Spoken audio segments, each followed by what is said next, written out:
सारस्वताची मंदियाळी समूहातर्फे आयोजित कोण होणार महाराष्ट्राचा उत्कृष्ट सारस्वत या स्पर्धेमध्ये मी डॉक्टर अनिता बेंडाळे नाशिक एक कविता सादर करीत आहे.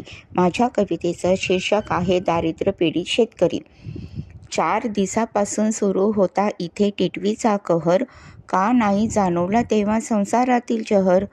काय कसं घडत होतं उघड्या डोळ्यात दिसत नव्हतं, याला म्हणतात जणू वेशीपुढे काही चालत नव्हतं.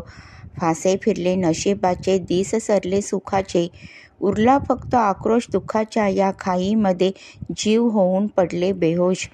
चिताच्या या ओळीमध्ये सुरुवातीला होता बाप, त्याच्या सगळ्या कर्मामध्ये कुठलं होतं शापित पाप. नंतर दिसलं प्रेत, तिचं जिने रक्ताचं पाणी करून जीवापाड शेत जपलं होतं. आता आणखीन पुढे होत्या 2 इवल्या काया, माय बापाची सारी चिंता, त्यांची सारी वेडी माया. सगळं एक क्षणात नाहीसं झालं. सारंच सारं घर आज काळामागे लोटलं. कुणाला कळावं, कुणाला सांगावं आणि कुणी सांगावं.